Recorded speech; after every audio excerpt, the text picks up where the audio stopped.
Addressing Nagaland Legislative Assembly on opening day of the 5-day budget session, Nagaland Governor Jagdish Mukhi emphasizes on an early solution to Naga political issue. Mukhi also mentions about Oting killing by saying government is trying best to reduce the pain of bereaved families. Independent MLA T. Yang Seo Sangtam elected unopposed as Deputy Speaker of Nagaland Legislative Assembly during the first day of the ongoing budget session on Saturday. Following elevation, Yang Seo appeals to all members of the House to support him to serve the people of Nagaland.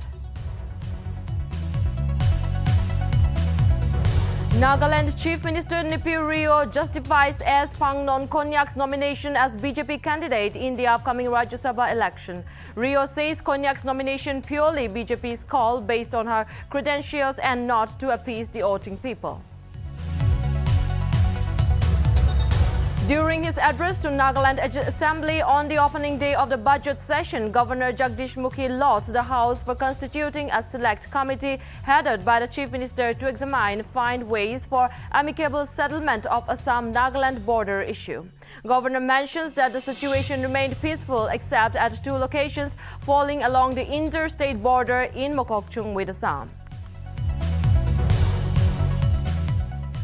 During the ongoing 11th session of 13th Nagaland Legislative Assembly, Nagaland becomes the first state in the country to implement the National e-Vidhan application program on Saturday.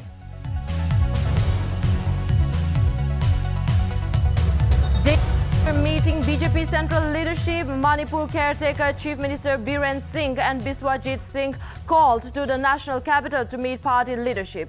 Both the leaders expected to meet BJP's Central Leadership around 8 p.m. to discuss the formation of the government in the state.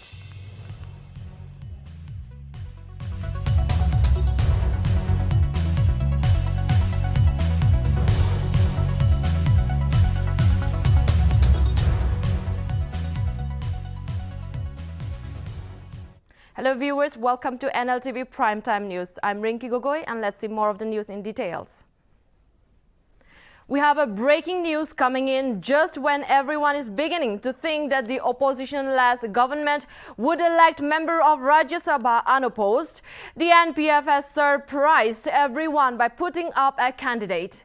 Opposition NPF to field Tenucho Tunye as party's candidate for RS election. NPF decides to nominate Tenucho Tunye for RS Rajya Sabha election. Vimeno Kotsu authorized to file nomination on behalf of party authorization issued by the NPF President Shurojile Lejitsu.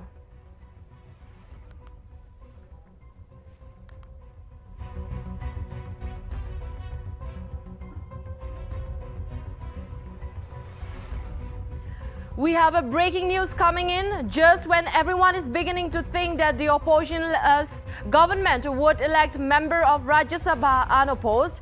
The NPF has surprised everyone by putting up a candidate. NPF to field Tenucho Tunye as party's candidate for Rajya Sabha election. NPF decides to nominate Tenucho Tunye for Rajya Sabha elections and Vimeno Kotsu authorized to file nominations on behalf of party authorization issued by NPF President Shurojile Lejitsu.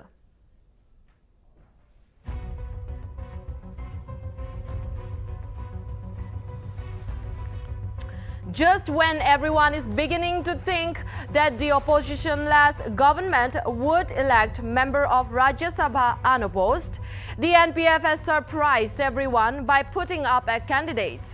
NPF to field Tenucho Tunye as party's candidate for the Rajya Sabha election.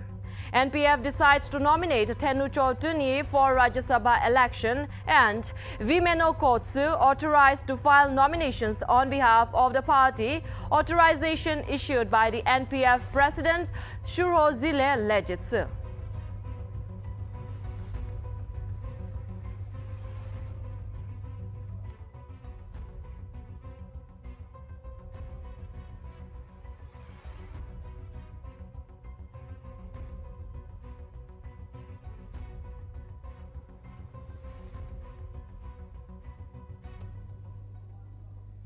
To give more updates on this latest development, we have a phone with senior producer Dibyendu. Dibyendu, over to you.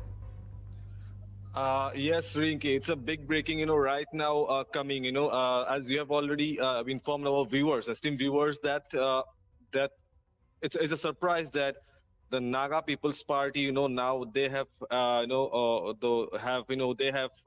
they have tried to field the candidate, in the Rajya Sabha elections, which is, which is complete Naga People's Front, despite being a party in the UDA government, and which is specifically formed, to serve the purpose of an early solution, as they have often claimed.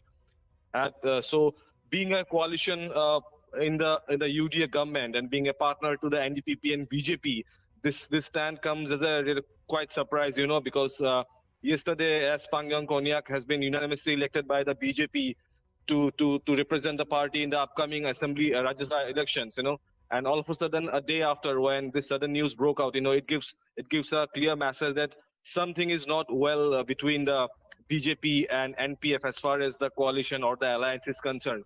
So that can be, taken for sure once this candidature has been approved by the party leadership, the NPF party leadership, and as we have already briefed our viewers that the authorization has been issued by the NPF President Shurjula Lidsuva himself, So this is something, very interesting equation that has been developing in Nagaland, once yesterday Pangyong Konyak was unanimously selected as a representative of BJP to contest in the Rajya Sabha polls that is scheduled for March 31st.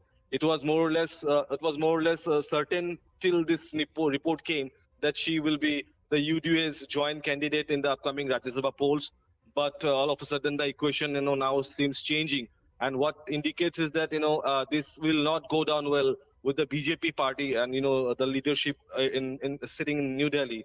So I'm sure in the coming days we'll witness many more developments when there might be a lot of talks or deliberations that will take place between the BJP central leadership or the BJP state leadership and between the NPF. That will be the update that we'll keep watching, and that will be very interesting to observe from us also. But however, we can say that something is not going down well between the Bharatiya Janata Party and the NPF. If we believe, and as we have already broke the news, it's almost certain, and as the viewers can see, the authorization letter is with us. There itself it is mentioned that they have fielded Tenu Chotuni, if I'm not spelling her the name wrong, as the NPF candidate in the upcoming RS elections, Rajya Sabha elections. So this equation will be very interesting. How now things go ahead. In the upcoming election that is going to take place on March 31st, and it will be interesting to see how the BJP leadership or what they say after this decision that has been taken by the Naga People's Front. Rinki. Yes, Dibyendu, thank you for this latest updates. But this surprising news, we are in fact surprised that everyone was expecting that this opposition-less government was fielding their sole candidate, the female candidate, in fact. And then we would like to know what is the stand of the BJP and yes, the other party leaders like Nipur Rio and yes, the other party leaders on this development.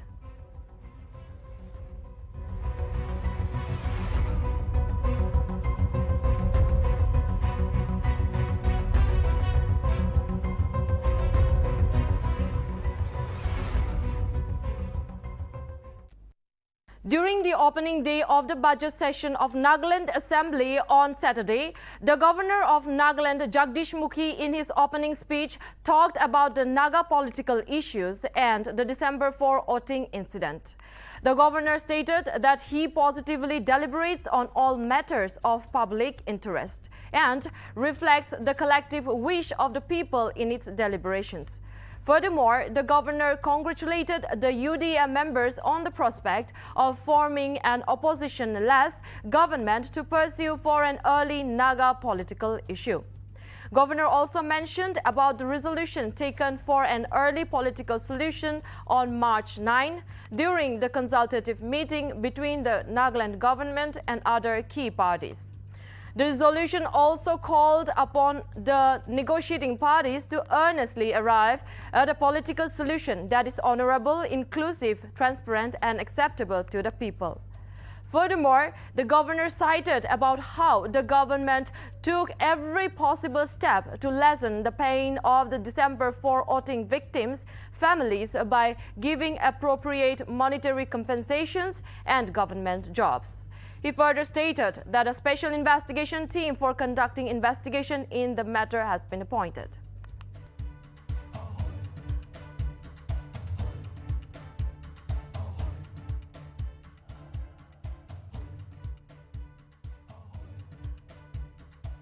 Happy at the efforts being constantly made by the government to improve people's lives by providing better public services, development and more opportunities for livelihood. I also bear and echo this voice of the people of the state for an early settlement of Naga political issue, which continues to take center stage in our minds and hearts. We are aware of the significant positive developments that have been placed in the past few years. My government, as always, has been making every endeavor as a facilitator so that all the negotiating parties are able to appreciate each other's position and arrive at a solution which is honorable, acceptable and inclusive. Recently, on 9th March 2022, one of its kind consultative meeting has been also held on Naga peace process, which had a participation from all the tribal bodies, civic society organizations, faith-based organizations, women organizations, students' bodies, prominent personalities of the state along with the political parties and all the members of the House. A resolution was adopted in the meeting reiterating the Naga people's yearning for. The independent MLA T. Yangseo Sangtam has been elected unopposed as the Deputy Speaker of Nagaland Legislative Assembly. Notably, he was elected as Deputy Speaker during the first day of the ongoing budget session on Saturday. Following his elevation to the post of Deputy Speaker, Yangseo gave his acceptance speech. During his acceptance speech, Yangseo thanked the MLAs for unanimously electing him as the Deputy Speaker and appealed to all the members of the House to continue to support him so that he can deliver his best to serve the people of Nagaland. Notably, Sangtam was elected unopposed after MLA KT Sukalu proposed his candidature and was seconded by H. Hayang. Meanwhile, Chief Minister Nltv on Saturday took down to Twitter and congratulated him on being elected as the Deputy Speaker of the Nagaland Legislative Assembly. Notably, Sharingain Longkumar took charge as the Speaker of the State Assembly.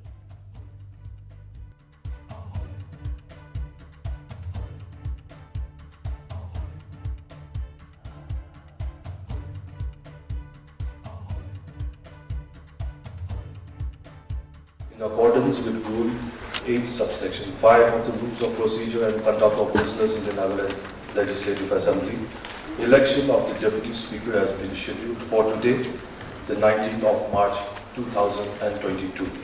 In this connection, I have received one nomination paper filed in favor of Sri T. Yangseo Sangtam, proposed by Honorable Member Sri Tobuka Sukalu and seconded by Honorable Member Sri H. Hayang. Since there is only one nomination filed and accepted, I declare Sri T. Yangseo Sangtam elected as the Deputy Speaker of the Nagaland Legislative Assembly, unopposed and unanimous. I congratulate him on his election.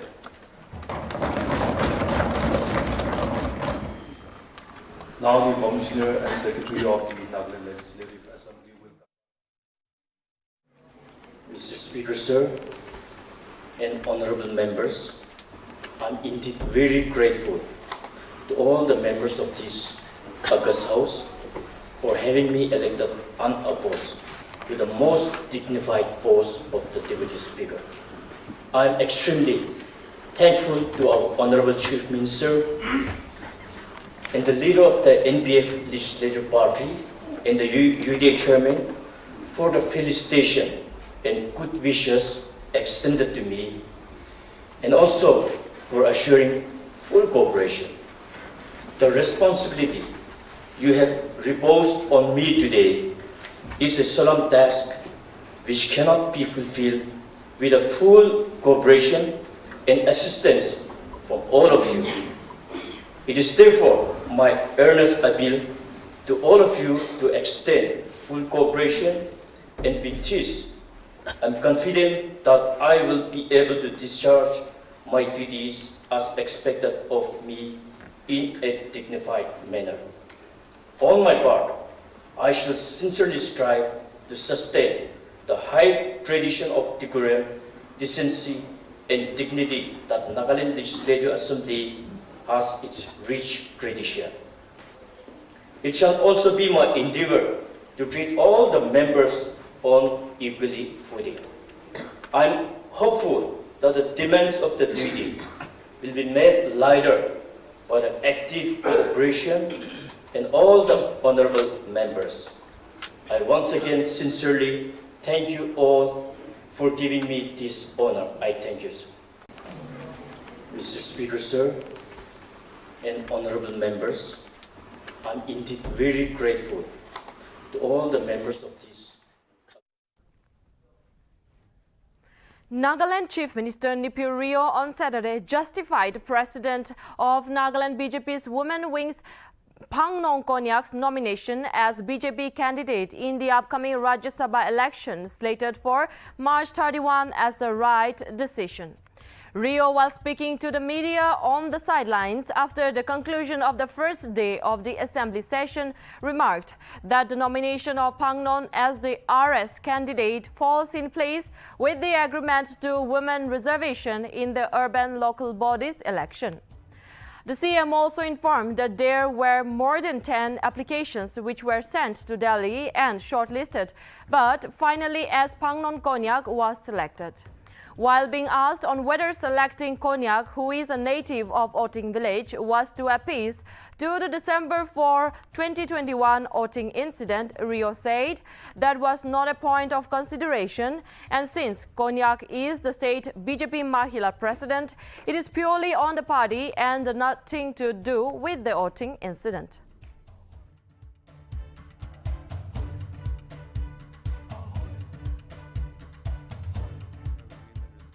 I think there was more than 10 applicants which has gone to Delhi, and it was shortlisted and she was selected.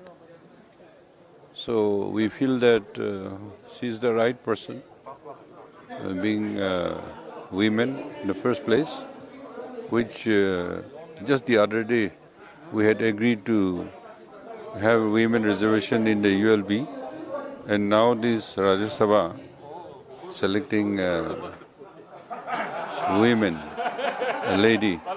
So that means our people are also having a lot of respect and updating themselves. So we are happy. No, I think there was more than 10 applicants which has gone to Delhi, and it was shortlisted and she was selected. During the opening day of the budget session of Nagaland Assembly on Saturday, the Governor of Nagaland, Jagdish Mukhi, in his opening speech said about the border issues between Nagaland and its neighboring state, Assam, amongst many other issues. The Governor said that the situation remained peaceful except at 2 locations falling along the interstate border in Mokokchung with Assam, which became tensed due to the standoffs between the police forces of Nagaland and Assam. Mukhi said that the situation was diffused in the time by ensuring simultaneous withdrawal of the police personnel of both the states, but after reaching a joint agreement. Furthermore, the Governor also lauded the House for constituting a select committee headed by the Chief Minister to examine and, inter alia, find ways for amicable settlement of the border issues of the state with Assam, and that the committee has taken positive steps towards this end.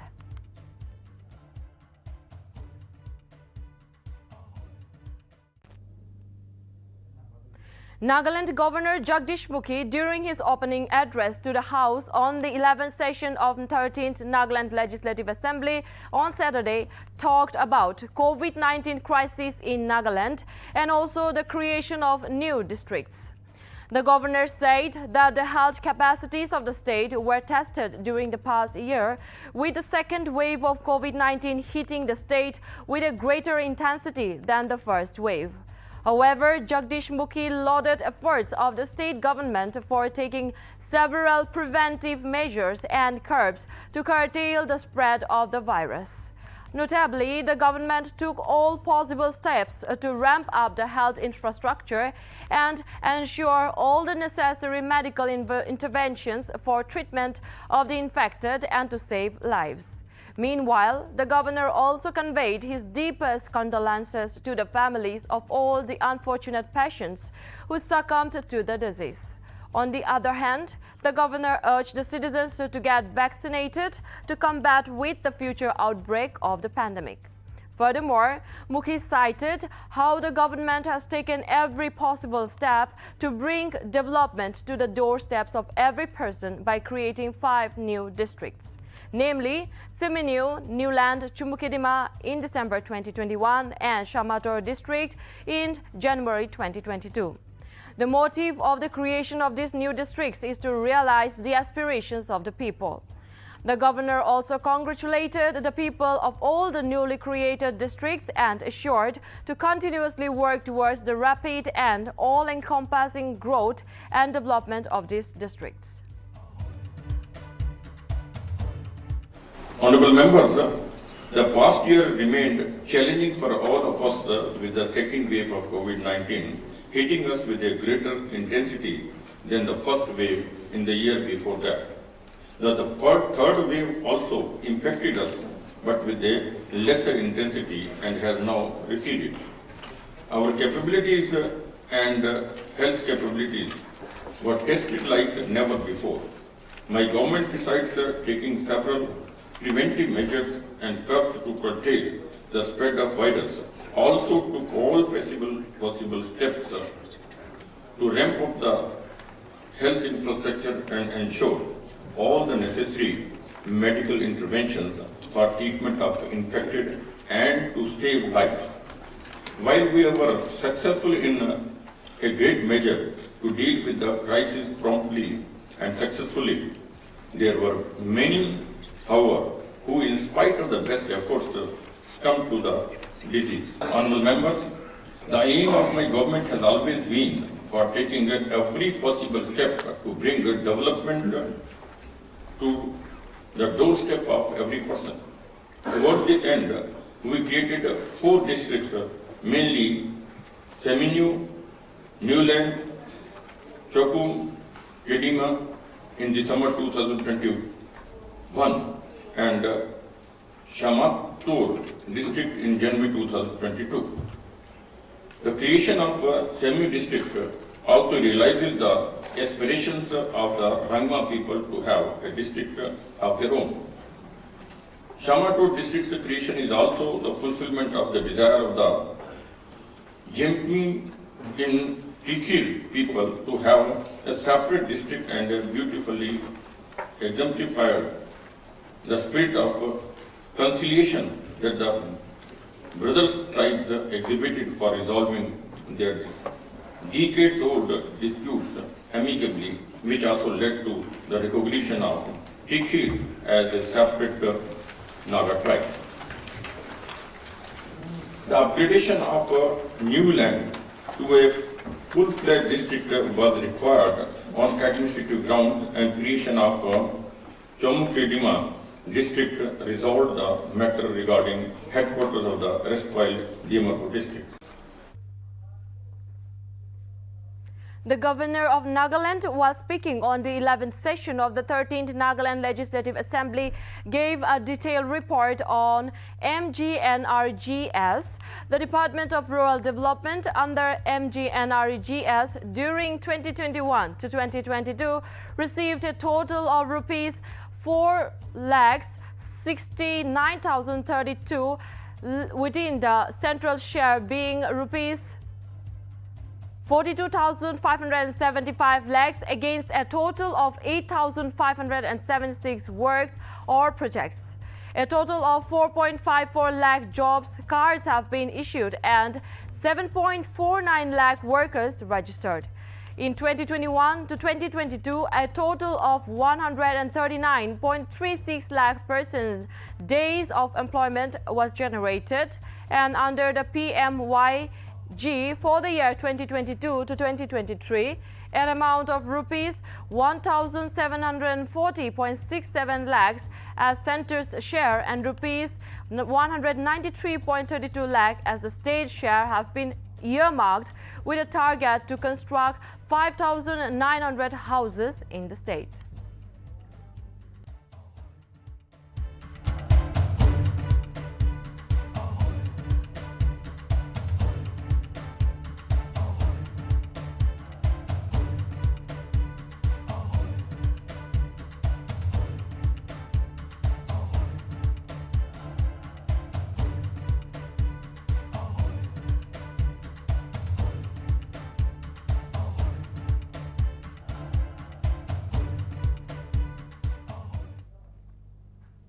The governor of Nagaland was speaking on the 11th session of the 13th Nagaland Legislative Assembly, gave a report on the Department of Food and Civil Supplies. The Department of Food and Civil Supplies achieved 100% online allocation and 100% supply chain management, that is, from generation of indent to FCI for lifting of food grains till the distribution of food grains at fair price shop levels using EPO's devices. As on 9th February 2022, the Aadhaar 22 seeding status is 94.74% for the NFSA ration cards. The department successfully implemented Pradhan Mantri Garib Kalyan Anna Yojana scheme and 2 to 3 and 4 to 14.03 lakhs beneficiaries in the state. Pradhan Mantri Garib Kalyan Anna Yojana scheme is ongoing.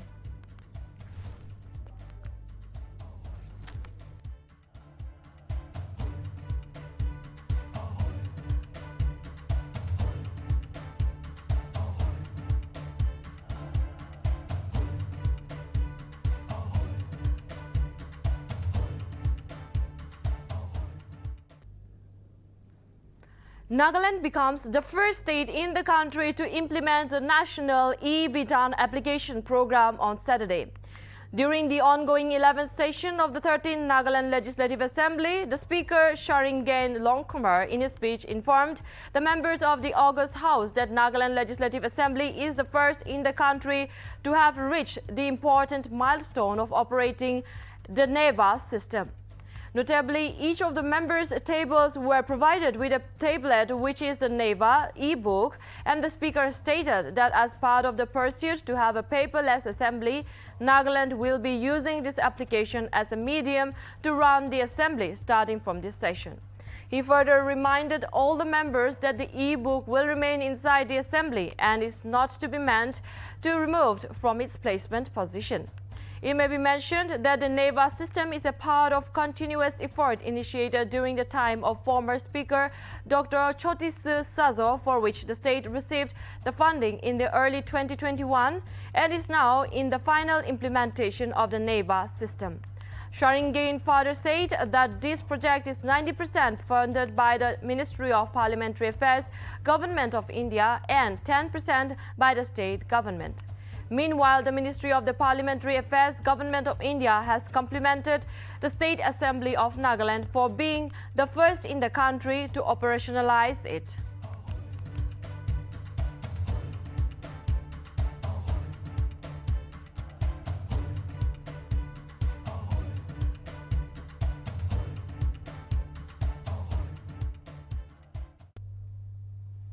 Manipur top CM contender Biren Singh and Biswajit Singh is scheduled to meet BJP's central leadership on Saturday at 8 p.m. in Delhi.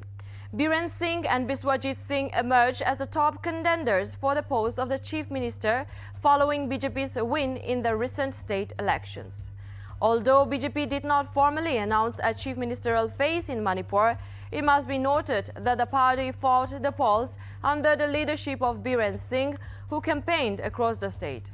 Biswajit Singh has been a member of the BJP longer than Biren Singh, but since the latter was chosen for the post after the 2017 elections, it may happen again, but nothing can be said. As for now, Biswajit Singh has commented saying that since BJP is a democratic party, the leadership will decide on the issue on the CM post and rubbishes talks of groupism within the party.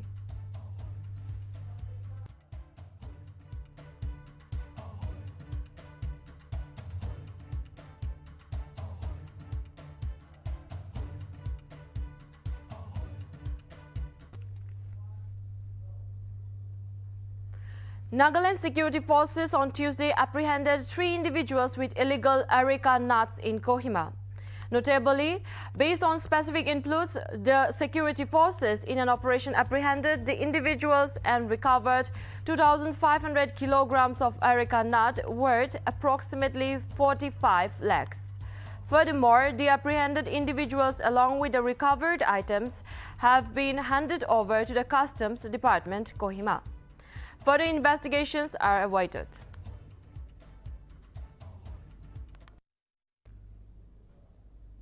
In Punjab, 10 MLAs of the Aam Aadmi Party took an oath as the ministers in Bhagwant Mann-led cabinet at a swearing-in ceremony that took place in Chandigarh on Saturday. The leaders who became a part of the cabinet are Harpal Singh Chima, Baljit Kaur, Harbhajan Singh Eto, Vijay Singla, Lal Chand Kataru Chak, Gurmeet Singh Meet Hire, Kuldeep Singh Dhaliwal, Laljit Singh Bular, Brahm Shankar and Harjot Singh Bains. Among the top ministers, 8 are first-time MLAs. Meanwhile, Aam Aadmi Party has also decided to nominate Kultar Singh Sandhawan as the Speaker of the Punjab Vidhan Sabha. Notably, the newly inducted ministers assumed charge in the Punjab Civil Secretariat and the first cabinet meeting of the Aam Aadmi Party government held in the afternoon. It is worth mentioning that there are 18 berths in the cabinet, including the Chief Minister, and on earlier March 17, Punjab's newly elected MLAs, including Chief Minister Bhagwant Mann, took oath as members of the Legislative Assembly. The legislatures were administered the oath of office and secrecy by Pro Tem Speaker Dr. Inderbir Singh Nizar. Bhagwant Mann, Aam Aadmi Party leader and the party's face for recently held Punjab Assembly polls, took oath as the Chief Minister of the state on March 16.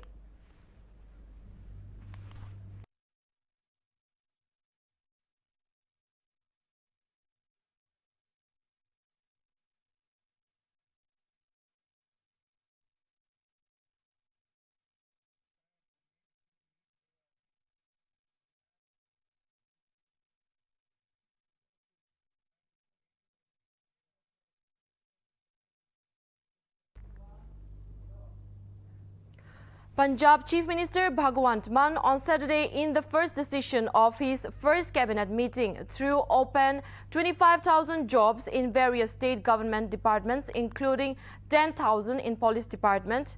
And the decision to fill the 25,000 vacancies in various departments was taken in a cabinet meeting chaired by Chief Minister Mann, who himself announced it in a video message. In the message, Mann said 10,000 jobs will be filled in the Punjab Police Department and the rest of them will be filled in different other departments, boards and corporations. लगभग हर stage ते असी सब तो पहली cabinet जिहड़ी meeting होगी उहदे विच हरे रंग दा पेन जिहड़ा कि लोग देणगे सानू फैसले करन वाला ਉਹ सब तो पहला बेरोजगारी दूर करने लई ਚੱਲੂਗਾ क्योंकि साडे ਧੀਆਂ ਪੁੱਤ ਜਿਹੜੇ ਨੇ ਉਹ ਵਿਦੇਸ਼ਾਂ ਵੱਲ ਨੂੰ ਭੱਜ ਰਹੇ ਨੇ क्योंकि ਇੱਥੇ ਉਹਨਾਂ ਨੂੰ ਕੁਝ ਨਜ਼ਰ ਨਹੀਂ ਆਉਂਦਾ। ਸੋ ਅੱਜ ਪੰਜਾਬ ਦੀ ਨਵੀਂ ਬਣੀ ਕੈਬਨਿਟ ਦੀ ਪਹਿਲੀ ਮੀਟਿੰਗ ਸੀ ਤੇ ਮੈਨੂੰ ਦੱਸਦਿਆਂ ਤੁਹਾਨੂੰ ਬਹੁਤ ਖੁਸ਼ੀ ਹੋ ਰਹੀ ਹੈ ਕਿ ਪਹਿਲੀ ਮੀਟਿੰਗ ਦੇ ਵਿੱਚ ਹੀ ਅਸੀਂ ਆਪਣਾ ਵਾਅਦਾ ਪੂਰਾ ਕੀਤਾ ਹੈ। ਹਰੇ ਰੰਗ ਦਾ ਉਹ ਪੈਨ ਪੰਜਾਬ ਦੇ ਨੌਜਵਾਨ ਮੁੰਡੇ ਕੁੜੀਆਂ ਉਹਨਾਂ ਦੇ ਹੱਕ 'ਚ ਚੱਲਿਆ। Yogi Adityanath, who led Bharatiya Janata Party to a thumping victory in Uttar Pradesh, is likely to take oath as Chief Minister of the state for the second tenure on March 25. It has also been learned that the top brass of the BJP, including Prime Minister Narendra Modi, Home Minister Amit Shah, Defence Minister Rajnath Singh, Bharatiya Janata Party National President JP Nadda are among the top list of invitees scheduled to attend the oath-taking ceremony. Other than union ministers and the leadership of BJP and Rashtriya Swayamsevak Sangh, many other union cabinet ministers and chief ministers of BJP-ruled states are also among the invitees. Congress President Sonia Gandhi, Congress General Secretary Priyanka Gandhi Vadra, Samajwadi Party founder Mulayam Singh Yadav, SP Chief Akhilesh Yadav and Bahujan Samajwadi Party Chief Mayawati are among the prominent names likely to be invited from the opposition parties. Meanwhile, preparations for the grand ceremony have begun in Ekana Stadium of Lucknow. As per sources, names of the cabinet ministers have already been finalized by the BJP. Home Minister Amit Shah has been appointed as a central observer to look after the government formation in Uttar Pradesh. The BJP retained power in Uttar Pradesh by winning 255 out of 403 constituencies. Yogi Adityanath will be the first minister in the last 37 years to return to power after completing a full term in the state.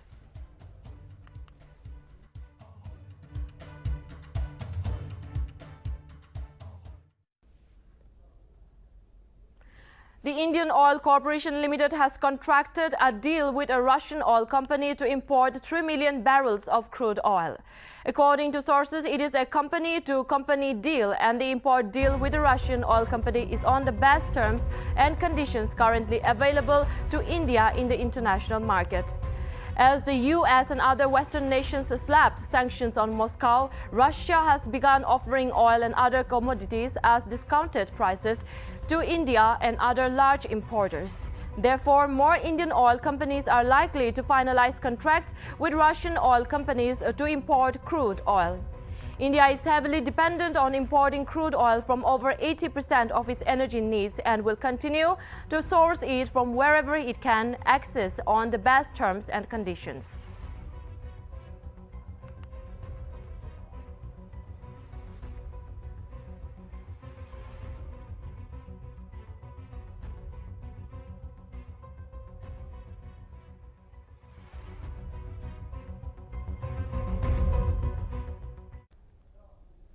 Germany on Friday announced the group of 7 or G7 nations will discuss Russia's invasion of Ukraine at a summit in Brussels on March 24. Meanwhile, an emergency summit of the North Atlantic Treaty Organization meeting will also discuss measures against Russia for its continued aggression in Ukraine. According to the sources, the G7 summit will be led by US President Joe Biden, who is aiming to demonstrate unity not only within the framework of NATO, but also the G7 to keep up pressure on Russia. The G7 leaders are expected to discuss additional sanctions and other measures against Russia and Belarus, which is aiding the aggression, as well as exchange views on how to stabilize the energy market, including the soaring price of the crude oil. Notably, Japan is the only country in the G7 which further comprises Britain, Canada, France, Germany, Italy and the United States, which is not a member of NATO.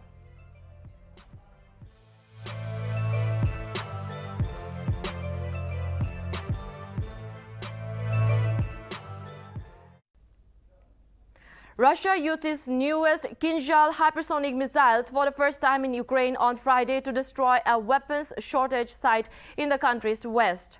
Russia has never before admitted using the high-precision weapon in combat.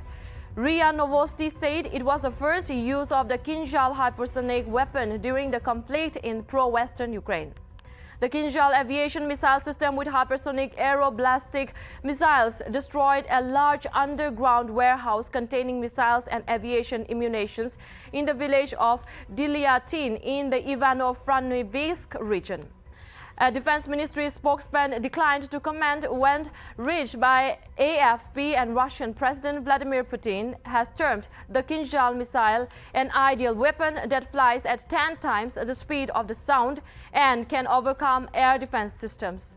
The Kinjal missile was one of an array of new weapons Putin unveiled in his State of the Nation address in 2019.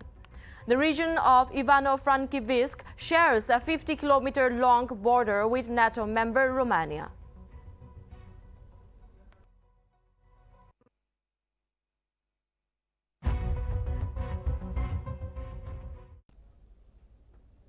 As the Russia-Ukraine war enters day 24, the Russian army and its separatist allies have made a breakthrough in Mariupol, which has been under Russian shelling for days.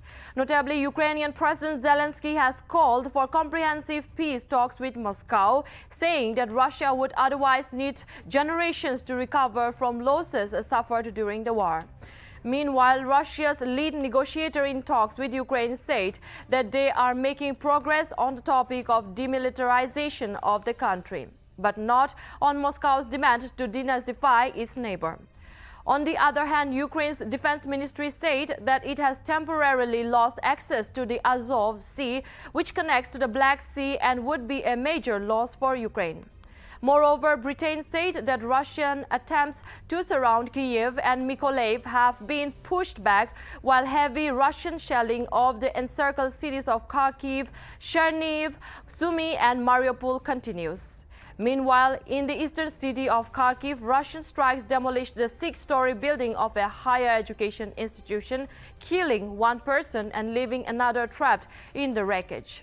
According to the sources, Russian forces destroyed an aircraft repair plant near Lviv airport. No one is hurt, though. The UN Rights Office reported 816 confirmed civilian deaths, as Kyiv officials say 222 people have been killed in the capital, including 60 civilians and 4 children. Meanwhile, President Zelensky has said that 130 people have been saved after the bombing of a theater in the port city of Mariupol under Russian siege. On the other hand, US President Joe Biden has warned China of consequences which the White House says could include sanctions if Beijing gave material support to Russia's invasion. It may be mentioned that Ukraine President Volodymyr Zelensky, after a call with Ursula von der Leyen, the head of the European Commission, the EU's executive institution, has said that Ukraine expects progress on its European Union membership bid within months.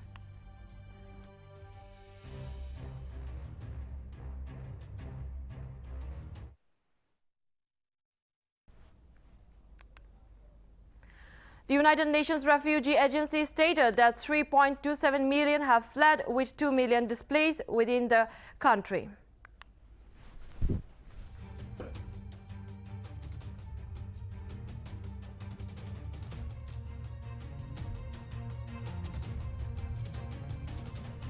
Japan Prime Minister Fumio Kishida will meet Prime Minister Narendra Modi to encourage a unified approach on Ukraine while aiming to strengthen security ties across the Indo-Pacific region. Prime Minister Kishida said that since his visit coincides with the Russian invasion of Ukraine, importance on international unity will be made, and confirms that Japan and India will work together on various issues. An amount of 5 trillion yen is expected to be announced at the Prime Minister's meet to reinforce security and economic ties with India.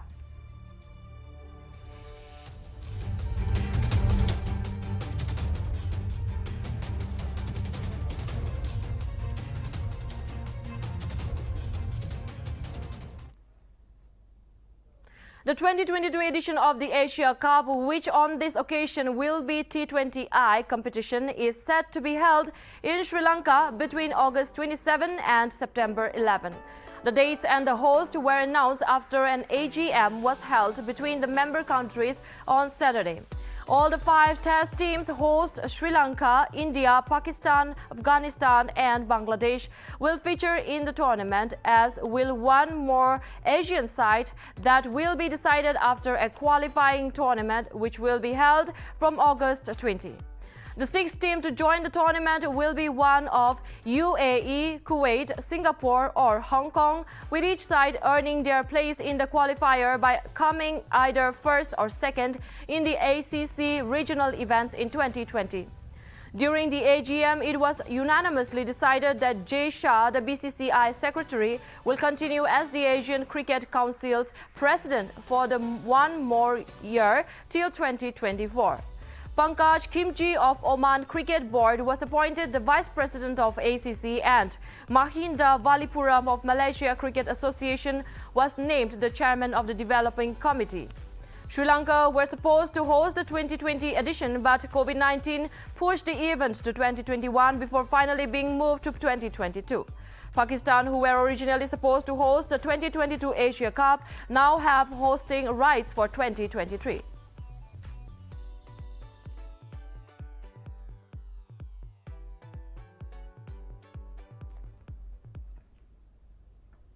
In a crucial ICC Women's ODI World Cup match between Australia and India, Australia captain Meg Lanning won the toss and opted to field at Eden Park in Auckland. India, batting first, posted a competitive 277 for 7 against Australia. Australia women started scoring runs right from the start, with Elisa Haley and Rachel Haynes putting up 121 runs together within the first 20 overs of the inning. Australia women have registered their highest chase in World Cup history, and they have sealed a spot in the semi-final of the ICC Women's ODI World Cup. India captain Mithali Raj created history by scoring a half-century in the match. Mithali Raj scored her 12th half-century in the World Cup. This is the 63rd half-century of Mithali's ODI career. At the same time, she qualified former New Zealand player Debbie Hockley's record of scoring 50 or more in an innings in the Women's World Cup. Both these players now have the record of scoring more than 50 runs in an innings 12 times.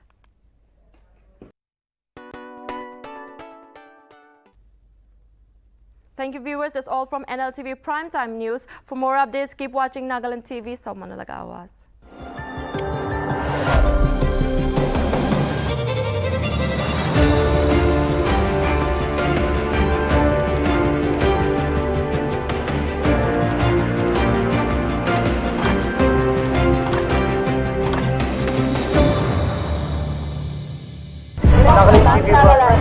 Nagaland TV, Sob Manulaga Awas.